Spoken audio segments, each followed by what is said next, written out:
There's two types that I see. One type is about 3 feet tall, very dark, very ugly, not humanoid at all. The others are very, very tall, very lizard-looking, not pleasant. The creatures that I have seen mostly have been the grays. And when I say tall, I'm not talking 6 feet, I'm talking very tall, like 10 feet tall. Usually about 3 to 4 foot tall. Real big, almond-shaped, black eyes. The face was oval. The being itself couldn't have been more than 3 feet tall. It was sitting cross-legged at the top left-hand corner of my bed. Crazy? Off the planet? Out of their tree? Well, probably. But you certainly wouldn't come here, to Harvard University, to look for support for those beliefs. In the great tradition of the great universities, Harvard is dedicated to the search for truth, the highest standards of intellectual inquiry.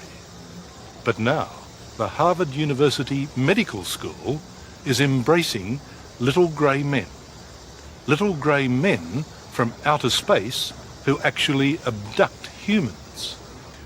After I'd worked with 40 or 50 of these individuals, I discovered to my amazement that there simply was no psychiatric explanation of this, that something real had happened to them. Dr. John Mack is Professor of Psychiatry at the Harvard Medical School. Professor Mack has spent the last few years listening to some people with very strange stories. Are there common factors to these experiences? Absolutely. The typical story, this would be a condensation of an abduction incident, say. Person is driving along in their car. They may hear a strange humming. They may see a UFO up close, or they may just see the light, powerful light coming down over the car. They feel that the car is no longer in their control. And next thing they know, they're being taken by this light or by some energy. They may see 2, 3 more of these small beings. The most 80 to 90% of them are these little grays with these huge black eyes and rather pear-shaped heads and somewhat spindly bodies. And they are transported up on this energy to the UFO, sometimes through a smaller vehicle, and then that vehicle goes up into the larger mothership. Now this is so silly, it's funny. But you can't so simply dismiss a man of Professor Mack's standing. In the field of psychiatry, he's highly regarded. He won a Pulitzer Prize for his acclaimed biography of Lawrence of Arabia. And his current study of alien abduction is published by Macmillan's, a respected company, and it's a bestseller. What has happened to these people is what they say has happened to them, even though I fully recognize that that's not possible in the worldview in which they and I were raised. Well, then how is it possible? Well, that's the question, isn't it? Either we try to shrink the phenomenon into something where it, as far as I can tell, won't fit, or we're going to have to stretch our notions of the possible. Well, we shouldn't be so open-minded that we're flabby, you know. There's a certain limit to open-mindedness, and this is it. Dr. Paul McHugh is also a professor of psychiatry at the very prestigious Johns Hopkins Medical School in Baltimore. He says Dr. Mack's theories are utter nonsense. Well, Doctor, is the profession embarrassed when one of your colleagues puts forward theories like this? Oh, yes, we're very embarrassed, and embarrassed for the profession and a little worried about John himself. You know. What, he's gone off the rails a bit? Well, John is a man of great gift and great intelligence, but he's also a man who tends to take on enthusiasms, and in this time he's gone too far. We're worried about him. We hope he'll pull himself together, come back. I mean, do you think that Dr. Mack is off the rails? Off the rails? What does that mean? Well, he's a little deranged. Dr. Melkar Notman is the chairman of John Mack's faculty at Harvard. That means she's his boss. But she doesn't think that believing in little grey men is grounds for dismissal. You know, we've all had those experiences in which you decide something is utter nonsense, and then you really learn that maybe half of it is utter nonsense, and the other half you really should have paid attention to. And I think we've all had that happen, so that I think we don't want to leap in and say you've got to leave the faculty because what you're doing is, bizarre or nonsense. Doctor, do you believe that there are little grey men out there? I personally don't believe any of it. Blue men? Any kind of little grey 6 men. foot, 3 foot, 9 foot?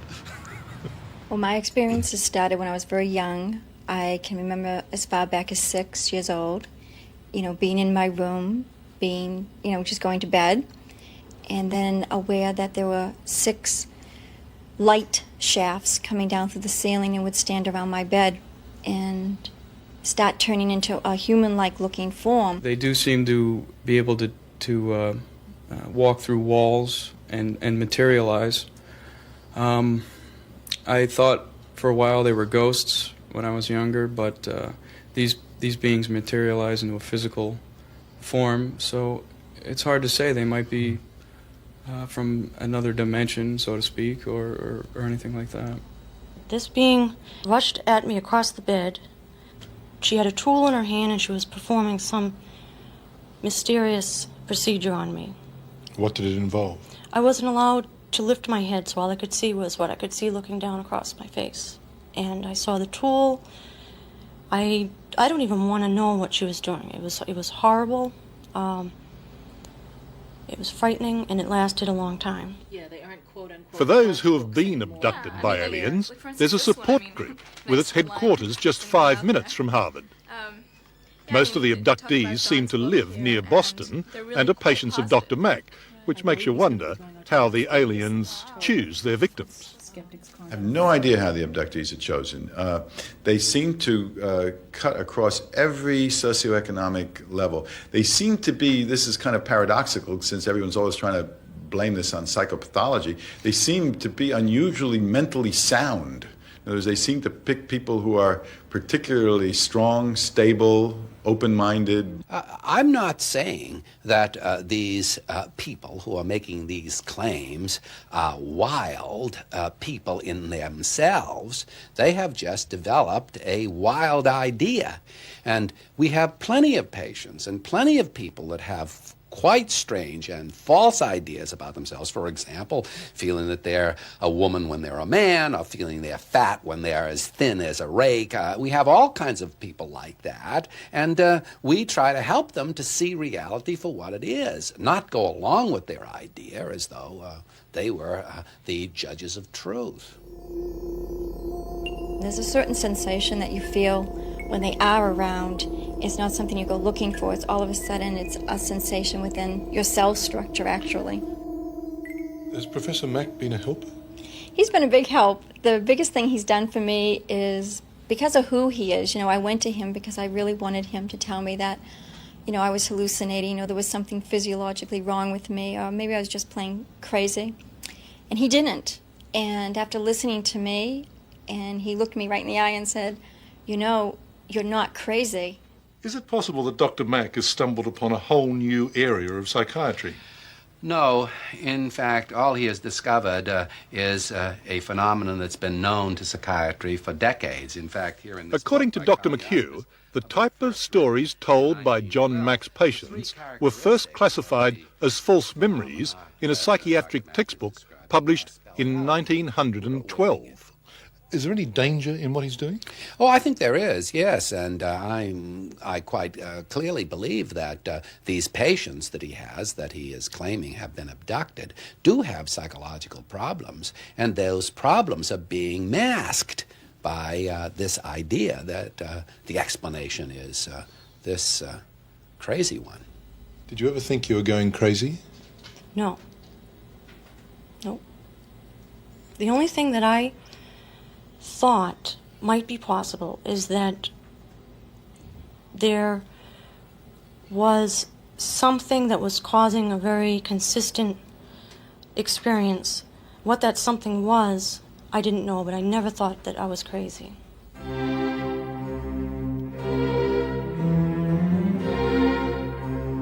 In its long and distinguished history, Harvard University has given the world some notable discoveries.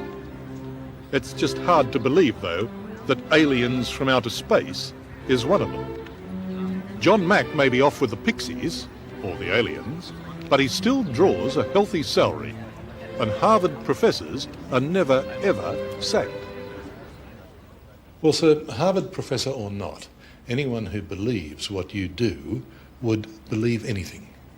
Yeah, I mean, it's really not a matter of believing, Richard. I mean, I think to me this was utterly not possible when I first heard about it, and I didn't write about it. I didn't speak publicly about it for 2 years.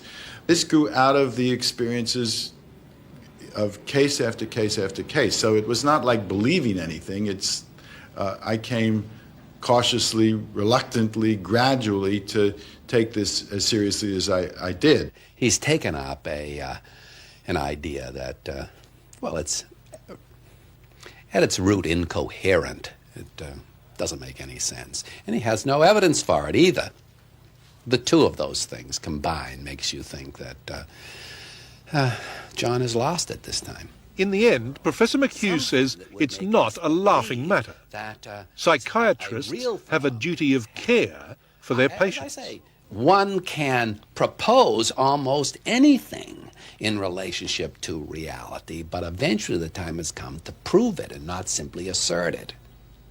What the source of this is, who these beings are, where they come from, what creates this intelligence, I don't know. But there's something profoundly important going on here that is authentic and real. Hello, I'm Liz Hayes. Thanks for watching. To keep up with the latest from 60 Minutes Australia, make sure you subscribe to our channel. You can also download the 9Now app